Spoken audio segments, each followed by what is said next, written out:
औज़ुबिल्लाहिमिनश्शैतानिर्रजीम बिस्मिल्लाहिर्रहमानिर्रहीम अस्सलामु अलैकुम वरहमतुल्लाहि वबरकातुहू। लाखों करोड़ों दरूद व सलाम हज़रत मोहम्मद सल्लल्लाहु अलैहि वसल्लम पर और आपकी आल पर। मैं हूं आपका मेज़बान हकीम लियाकत अली खिची और आप देख रहे हैं हमारा यूट्यूब चैनल हर्बल वर्ल्ड। और आज का हमारा मौजू है जी कि रोज़मर्रा पैदा होने वाली अमराज के लिए हमारे पास क्या कोई ऐसा घरेलू सतह पर तैयार होने वाला एंटीबायोटिक मटेरियल है जो कि देसी अद्वियात से तैयार हो सकता हो।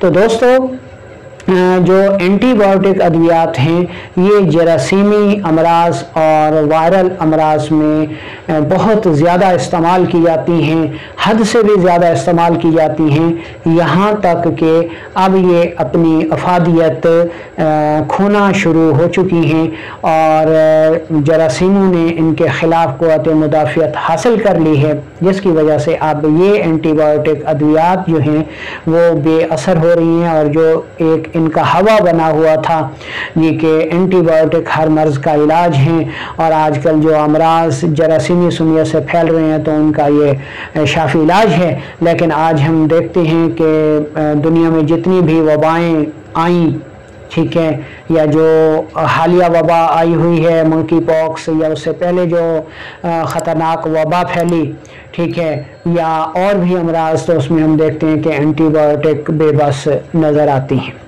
दूसरी तरफ अगर हम तब में देखें तो उसमें कुदरती एंटीबायोटिक, हर्बल एंटीबायोटिक का वसी ज़ख़ीरा जो है, ख़जाना जो है वो मौजूद है, क्योंकि जो फितरी अद्वियात हैं, ठीक है, इनका जरासीमों के ख़िलाफ़ लड़ने का अंदाज़ ही अलग है। जो एंटीबायोटिक हैं, सिंथेटिक केमिकल वाली एंटीबायोटिक हैं, उनका तरीका इस्तेमाल ये है कि वो जिस्म जाकर जरासीमों को मारती हैं और मुर्दा जरासीम मरने के बाद भी वो खून में ही रहते हैं और साफ ज़ाहिर है कि मरने के बाद भी वो अपनी जहर से खून को आलूदा करेंगे, ठीक है। जबकि जो हर्बल एंटीबायोटिक हैं उनके काम का तरीक़ाकार ये है कि जो उज़्व सुस्त हो जाता है वो जाकर अपने मुतल्लिका उज़्व को तेज़ करती हैं, वहाँ पे जो मवाद होता है उनको खारिज कर देती हैं। और जब कोई मवाद खारिज हो जाता है, जरासीमों को माहौल नहीं मिलता, खुराक नहीं मिलती, पनाहगाह नहीं मिलती, तो वो फिर जिस्म में बसेरा कैसे करेंगे और अमराज की पैदाइश का सबब कैसे बनेंगे। तो हर्बल अद्वियात के खिलाफ जरासीम कभी भी क़ुव्वत मुदाफ़ियत हासिल नहीं कर सकते। ये एक बहुत बड़ा फ़र्क है जो कि केमिकल एंटीबायोटिक और हर्बल एंटीबायोटिक में पाया जाता है। इसलिए जितना भी वक्त गुजर जाए, सदियों की सदियां गुजर जाएं, जो जरासीम हैं, जो वायरस हैं, ये कुदरती अद्वियात के ख़िलाफ़ क़ुव्वत मुदाफ़ियत हासिल नहीं कर सकते।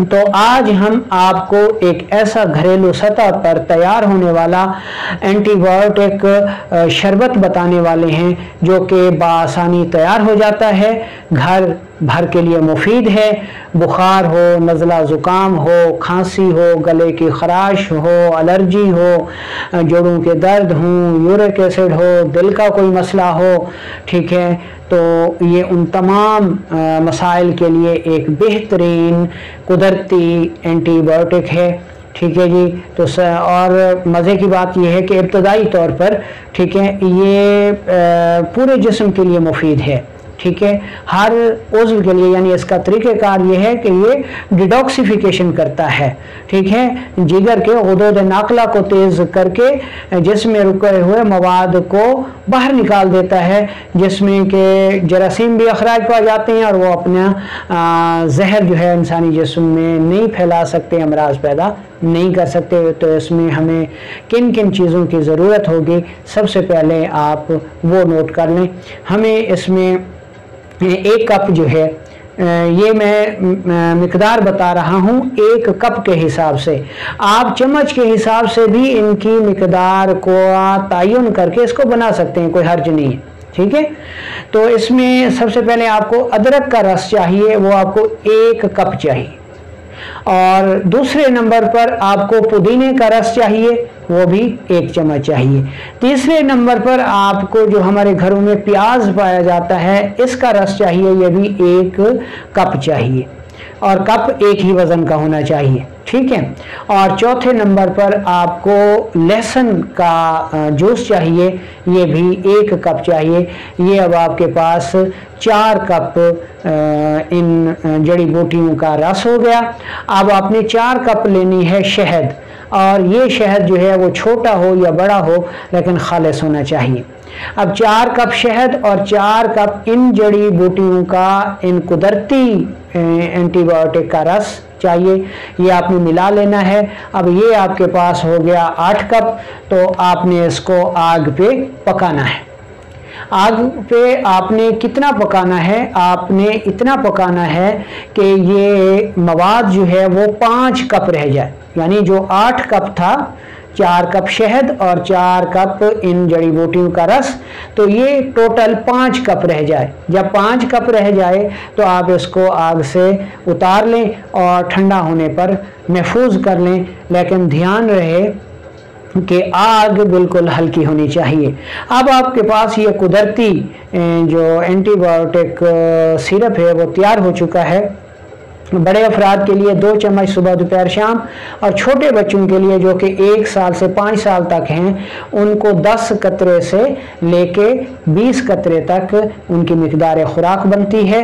अब ये जो एंटीबायोटिक है, सबसे पहले तो ये देख लें कि तिब इस्लामी का ये मशहूर व मारूफ नुस्खा है।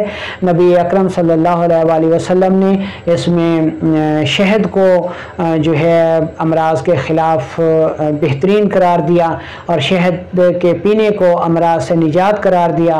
लहसुन, प्याज, पुदीना, ठीक है, इसकी बहुत ज़्यादा अफादियत है। इसके अलावा ये यूरिक एसिड में मुफीद है, जोड़ों के दर्दों में मुफीद है, कोलेस्ट्रोल को पिघलाता है, चर्बी को पिघलाता है, दिल की शरियानों को ठीक करता है, हाई ब्लड प्रेशर में मुफीद है, ठीक है जी, गुर्दे के दर्द में, गैस में, कब्ज़ में इंतहाई मुफीद है। गले की खराश हो गई, नाक कान गला ख़राब हो गया, ठीक है, गर्ज़ किसी भी मर्ज़ में आप इस नुस्खे को इस्तेमाल करके भरपूर एंटीबायोटिक का फ़ायदा उठा सकते हैं। और सबसे बड़ी मज़े की बात यह है कि ये उन एंटीबायोटिक की तरह इसके कोई साइड इफ़ेक्ट नहीं है कि ये एक उज़्व को ठीक करते करते दूसरे उज़्व को ख़राब नहीं करेगा, जैसा कि केमिकल वाली एंटीबायोटिक करती हैं। तो ये जो एंटीबायोटिक सिरप है, ये हर घर में तैयार रहना चाहिए, हर मौसम में तैयार रहना चाहिए। ये नहीं है कि ये जी बस गर्मियों का ये दवा है, नहीं, ये यानी सिर्फ सर्दियों की दवा नहीं है, बल्कि ये गर्मियों के मौसम में भी उतनी ही मौसर है जितनी कि सर्दियों के मौसम में होती है। तो उम्मीद है कि आपको ये वीडियो पसंद आई होगी, ख़ुद भी सुने और इसको आगे फॉरवर्ड भी।